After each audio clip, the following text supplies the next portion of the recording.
Finally, the people's voices were heard and Joyce Meyer responded. The big news in the Christian community is that Joyce Meyer, a longtime host on Daystar Television, is putting her program Enjoying Everyday Life on pause amid the ongoing scandal. Since the scandal broke, many in the Christian community have been urging prominent ministries airing their shows on Daystar to address the situation, but it seemed like the big names were staying silent. I even made a video yesterday breaking down why Joyce Meyer, someone who has spoken boldly on issues like SA before, hadn't spoken up yet. Honestly, I wondered how long it would take for her to respond. I was surprised she stayed silent for this long, especially given her own personal experiences. Well, today, the Roy's Report published an email from Joyce Meyer's son, Dan Meyer, addressing the situation. Here's what the email says. Daystar has been a long-standing broadcast partner, helping our ministry to share the life-changing message of Jesus around the world. However, in recent weeks, we have become troubled by allegations surrounding the Daystar television network. Due to the nature of these allegations and my mom's own story, we feel a profound responsibility to stand for truth and create space for its discovery. In addition, we must always be sensitive to the hearts of those walking on this journey with us. As many of you are aware, we have received a significant and growing amount of concern from our partners and viewers regarding the Daystar situation. This email is one of the most significant developments since the Daystar scandal began. Joyce Meyer has been one of the biggest hosts on the network, so her decision to take action speaks volumes. It's a clear sign that Jonathan and Joanie Lamb's voices are finally being heard.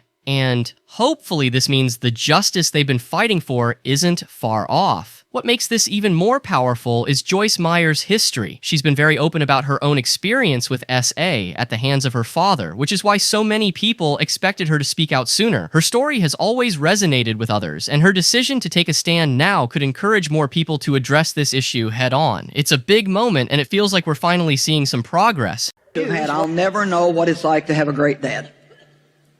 I'll never know what it's like to be able to sit on my dad's lap, put my arms around his neck, and just get a hug without fear that it's going to turn into something else. I'll never be able to be hurting and ask my dad to go have coffee with me and sit down and just tell him what I'm going through and have him really care. I'll never have that. And literally what he did was me. And he did it every week, at least once a week, until the time I was 18. Well, I was just very, very young when he started to put his hands on me and do different things. And but when I was a young teenager, it went beyond just putting his hands on me to just making me his mistress. Mm-hmm. And my mom caught him when I was a teenager. She came home unexpectedly and caught him. And this is what so many of us have been waiting for. Joyce Meyer pausing her program sends a clear and powerful message to other ministers on Daystar. It's time to take a stand. Some well-known figures like Jack Graham, Jesse Duplantis, Lance Wallnau, and Hank and Brenda Kunneman have recently left Daystar too. But here's the thing. They didn't directly cite the scandal as their reason. Instead, they gave other explanations, which makes it seem like they didn't want to stir the pot or make things messier.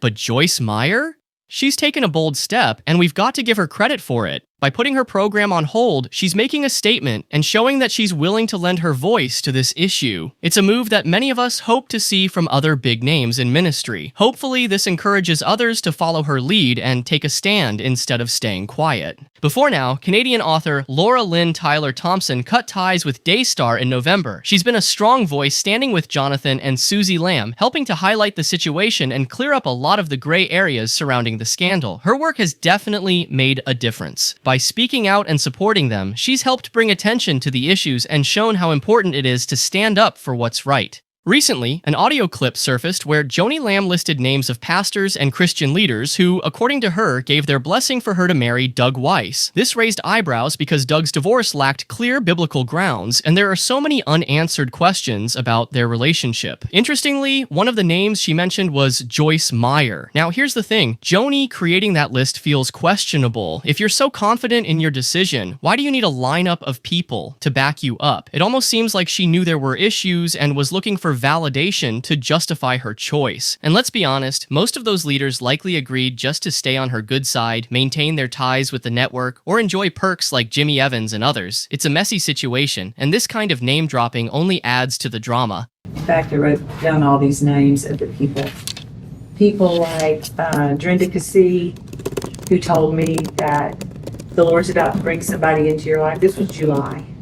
He woke me up 3 days ago and said, the Lord said, don't close your heart and don't be afraid.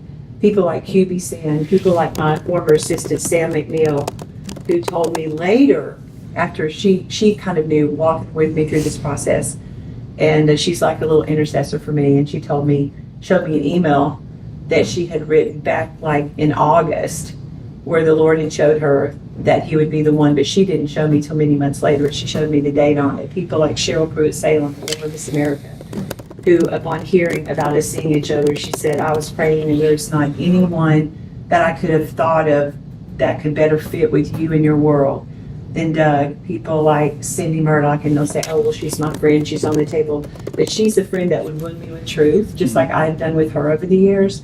And she would tell me if she didn't feel right about it. People like Cindy Johnson and Darius Johnson, who we've gone on 2-week trips with, where Darius had intense time with him for hours and hours to talk to him and ask him questions. A seasoned pastor who has discernment, who was one of Marcus's best friends, who would be more protective over me than anybody. People like Jimmy Evans that I talked to in July the first time, and then later in July, people like Karen Evans that I talked to through this process. You all said the same thing. Just wait, because the kids aren't ready. And so if we didn't have kids, we would have been married sooner. But we've waited. How soon do you think you'd have gotten married if you? It doesn't matter. I'm just curious. And so people like Rhonda Davis that have a program on Daystar, been a friend over 30 years, who pastors a church, who is one of the closest people to God that I know of, who has prayed and stood with me on through the whole journey. I've told her every detail of stuff they don't know, the kids don't know. I mean, good and bad, and has 100% felt. Robert and Debbie, who Robert told me that Doug is known for his integrity in Colorado Springs.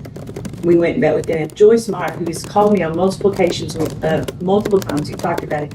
John Hagee, who went through a similar situation where he divorced his wife. He did not have adultery, but some of the same situation that Doug was in. Joanie Lamb seeking validation from all those names only shows she knew deep down that Doug Weiss's divorce lacked biblical grounds. It feels like they were trying to cover up important details, and now looking at the damage this union has caused, especially with Jonathan Lamb being fired, which only made things worse, I honestly don't think it was worth it. Now that Joyce Meyer has taken a clear stand, it might encourage other Christian leaders to speak up. Hopefully this momentum will lead to the justice that's been long overdue. It's about time more people stepped up to address the real issues.